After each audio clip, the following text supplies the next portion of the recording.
how was your transition out of sport? You know what? It was rough, if I'm being honest. And I told you before, I think I was one of the lucky ones because, I had good grades and I had good experiences. I had honestly good internships in the summer. I'll tell you this, it was the single most difficult identity crisis that I've ever had.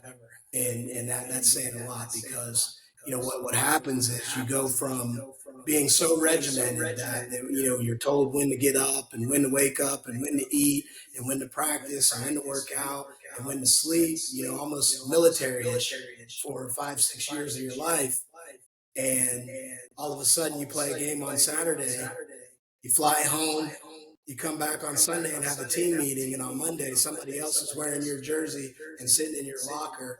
And it has the ability to be a very spiraling experience. So that's why I'm so adamant about, I was a pretty nominal and average lawyer, but I think what I have to offer to the student athlete and the kids that I coach and, the greater community of sports that we have here is to share that experience and to help them begin to plan for it and to build relationships and be a dot connector and explain to them that, that their sport isn't necessarily who they are, but what they do.